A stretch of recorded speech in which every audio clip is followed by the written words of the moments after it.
নমস্কার, the story রিপাবলিকে স্বাগত জানাই। আমি অনিকেত। আমাদের গল্পগুলি সম্পর্কে আপনাদের মন্তব্য কমেন্ট বক্সে জানান। চ্যানেলটিকে লাইক এবং সাবস্ক্রাইব করুন। আমরা সবসময় চেষ্টা করি আপনাদের জন্য নতুন নতুন গল্প নিয়ে আসার। দ্য স্টোরি রিপাবলিকে আজকের গল্প হরিনারায়ণ চট্টোপাধ্যায়ের লেখা রূপে সে কুরূপা। পাঠক পাঠিকাদের মধ্যে যাদের বয়স 50-এর কাছে তাদের নিশ্চয়ই ঘটনাটা মনে আছে। একটি কুমারী মেয়ে নিজের শরীরে কেরোসিন ঢেলে আগুন জ্বেলে দিয়েছিল। এ ধরনের ঘটনা কলকাতা শহরে তখন প্রথম। নানা জনে নানা কথা বলেছিল। কেউ বলেছিল হতাশ প্রেমের ব্যাপার, কেউ বলেছিল বাপ পণের টাকা জোগাতে অক্ষম, তাই নিজেকে নিঃশেষ করে মেয়েটি বাপকে বাঁচিয়ে দিয়েছিল। আবার দু একজন রসিক লোক মেয়েটি গর্ভিণী, পেটের লজ্জা লুকোতে এমন কাজ করেছে এও বলেছে। আসল ব্যাপারটা আমার জানা। মেয়েটির নাম বেলা, ছাপোষা বাপের তৃতীয় সন্তান। ভদ্রলোকের 4টি মেয়ে। বহু কষ্টে ধার ধর করে প্রথম দুটিকে পার করেছিলেন, কিন্তু 3 নম্বরে এসে মোক্ষম ঠেকে গিয়েছেন। মেয়েটি কালো। সাধারণত এদেশে কালো মেয়েকে উজ্জ্বল শ্যামবর্ণ বলে চালাবার একটা রেওয়াজ আছে, কিন্তু এ মেয়ে সত্যি সত্যিই কালো। তবে কালো হলেও অপূর্ব লাবণ্যময়ী, মুখশ্রী তুলনাহীন। আমি বেলার প্রতিবেশী, সে আমাকে কাকা বলেই ডাকে। পথে ঘাটে দেখা হলে বেলার বাবা আমার দুটো হাত জাপটে ধরে অনুরোধ করেন বেলার জন্য যেন একটি পাত্রের সন্ধান করি। আমি অবশ্য তাকে নিরাশ করি না। হঠাৎ এক সুযোগ জুটে গেল। অরবিন্দ আমার বন্ধুর ভাই, তার সেজদা আমাদের কলেজের সতীর্থ। শুনলাম অরবিন্দর বিয়ের চেষ্টা হচ্ছে। যোগাযোগ করলাম। অরবিন্দর রঙও কালো, কাজেই ভাবলাম হয়তো কালো মেয়েতে তার আপত্তি হবে না। ছেলেটি মার্চেন্ট অফিসের কেরানি, মাইনে ছাড়াও বাড়তি রোজগার আছে। অরবিন্দর সঙ্গে একটি বন্ধু এলো, আর আমি তো বরের ঘরের পিসি আর কনের ঘরের মাসি, তাই সেখানে রইলাম। লক্ষ্য করলাম বেলা এসে সামনে বসার সঙ্গে সঙ্গে অরবিন্দর মুখ অপ্রসন্ন হয়ে উঠল। তারপর অরবিন্দ স্পষ্ট বলেই ফেলল, আমি ভেবেছিলাম আপনার মেয়ের রং সামান্য ময়লা, কিন্তু এ যে দেখছি একেবারে বার্নিশ করা, আমাকে মাপ করবেন। মেয়ের বাপকে অনেক অপমানই সহ্য করতে হয়, তাই বেলার বাপ এসব গায়ে মাখলেন না। বললেন, আপনারা সবাই যদি একথা বলবেন তাহলে এদেশের কালো মেয়েরা যাবে কোথায়? যাদের রং একটু কালো তারা কালো মেয়ে নেবেন না, যারা ফর্সা তাদের ওই একই কথা। তাহলে কি কালো মেয়েদের হাত পা বেঁধে গঙ্গার জলে ভাসিয়ে দেব? অরবিন্দ কোনো উত্তর না দিয়ে উঠে দাঁড়ালো এবং সামনে রাখা খাবারের থালার স্পর্শ না করেই বন্ধুকে নিয়ে হনহন করে বেরিয়ে গেল। বেলা সেই যে এসে মাথা হেঁট করে বসেছিল, তার দিকে যখন চোখ ফেরালাম দেখলাম মাথাটা প্রায় মেঝের সঙ্গে ঠেকে যাচ্ছে। সমস্ত শরীর রুদ্ধ আবেগে কেঁপে কেঁপে উঠছে। বলবার কিছু ছিল না। কিছুক্ষণ বসে থেকে আস্তে আস্তে উঠে এলাম। ঘুম ভাঙল মাঝরাতে, নারী কণ্ঠের আর্তচিৎকারে, বাঁচাও বাঁচাও, জ্বলে মলুম, উফ কষ্ট, বড় কষ্ট। তাড়াতাড়ি উঠে পড়লাম। নিশীথে শব্দটি কোন দিক থেকে আসছে বোঝা মুশকিল। কিছুক্ষণ পরে বুঝলাম আওয়াজটা বেলারদের বাড়ির দিক থেকেই আসছে। ছুটে চলে এলাম। তখন আর কিছু করার ছিল না। রান্নাঘরে শিকল তুলে দিয়ে বেলা নিজের শরীরে বোতল বোতল কেরোসিন ঢেলে দিয়ে দেশলাই জ্বেলেছে। দরজা ভেঙে যখন রান্নাঘরে ঢোকা হলো তখন বেলার কালো রং আর নেই, পুড়ে সর্বাঙ্গ লাল হয়ে গিয়েছে। বেলার মা আর বাবা আছড়ে পড়লেন মেয়ের দেহের কাছে। বাপ চেঁচিয়ে উঠলেন, এবার মাকে সাজিয়ে দেওয়ার ব্যবস্থা করো, আর কেউ কালো বলবে না। কুরূপা সেই অভিমানে মা আমার চলে গেল। যেমন হয় এই নিয়ে পাড়ায় বেশ কিছুদিন জটলা চলল। নানা রকম মন্তব্য। খবরের কাগজে ফলাও করে লিখল পণপ্রথার বিষময় ফল সম্বন্ধে 8 পাতা জুড়ে সম্পাদকীয়। তারপর এক সময় সব ঠান্ডা হয়ে গেল।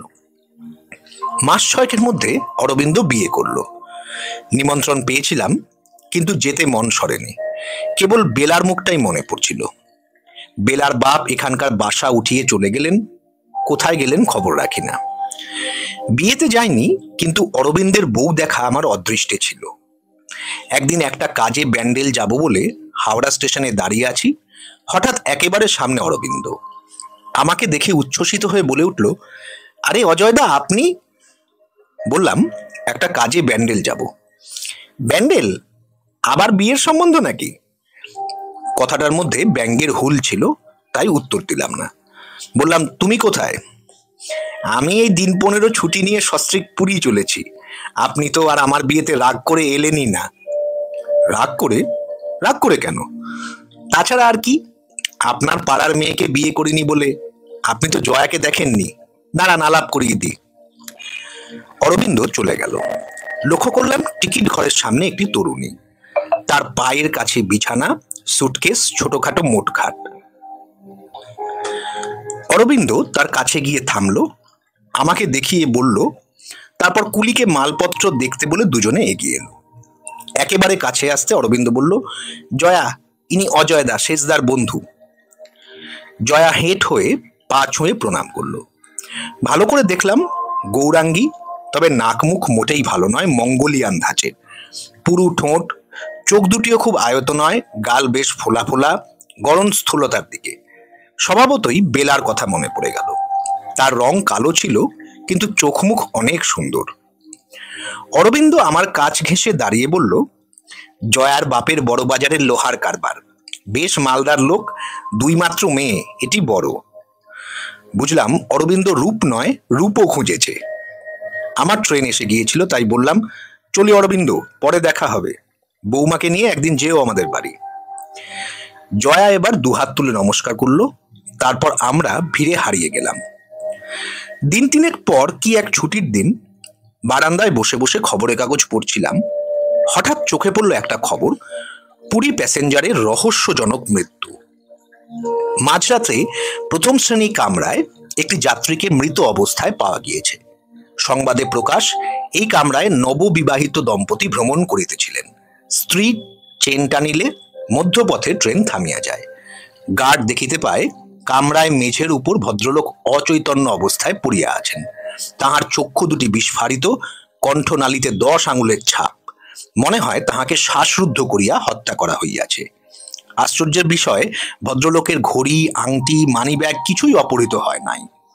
স্ত্রীর দেহে অনেক টাকা মূল্যের অলঙ্কারেও কেহ স্পর্শ করে নাই। নিহত ভদ্রলোকের নাম অরবিন্দ চৌধুরী। খবরের কাগজটা সামনে রেখে চুপচাপ বসে রইলাম। জয়ার মুখটা স্মৃতিপটে ভেসে এলো। একটু পরেই গৃহিণী বাজার যাবার তাগিদা দিতে এসে থেমে গেল। কি হলো, ওভাবে বসে আছো? শরীর খারাপ নাকি?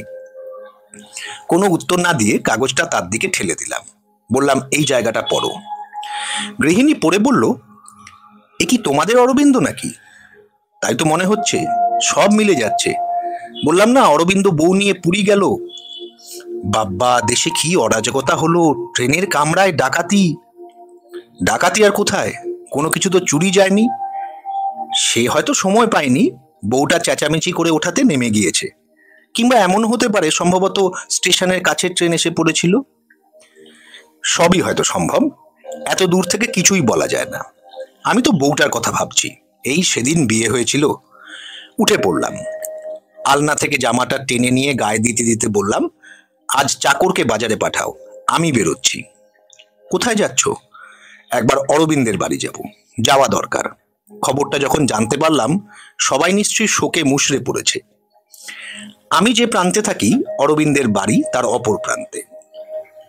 বাসে প্রায় ঘন্টাখানেক। বাসে যেতে যেতে জীবনের অসারতার কথা ভাবতে লাগলাম। কত ক্ষণস্থায়ী পরমায়ু আমাদের, পরের মুহূর্তেই যে কি হবে কেউ বলতে পারে না।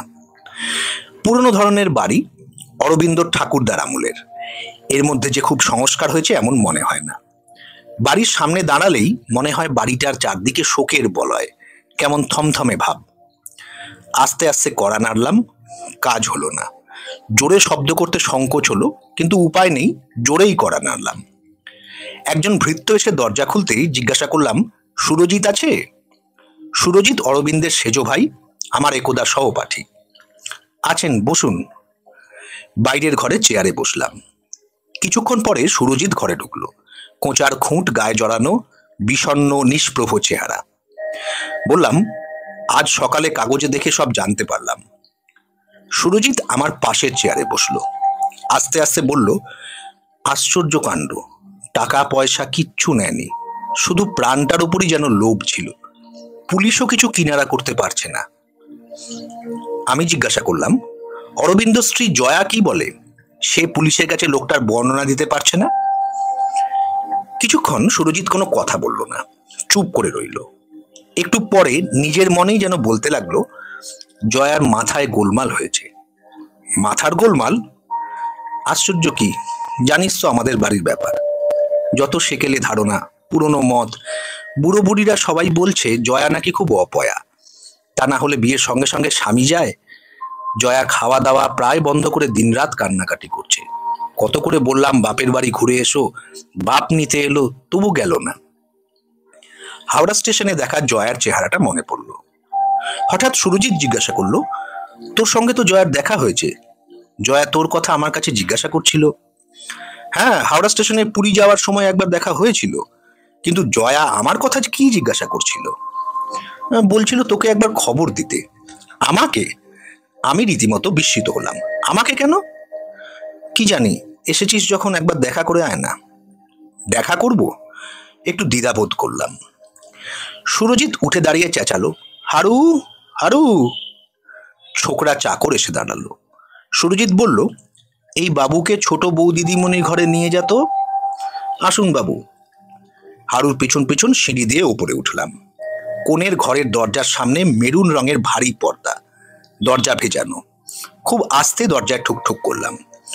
অনেকক্ষণ পরে ভিতর থেকে ক্লান্ত কণ্ঠে উত্তর এলো, কে?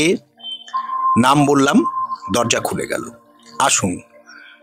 পরনে কালো পাড় শাড়ি, অবিন্যস্ত চুল, হাতে একটি করে চুড়ি।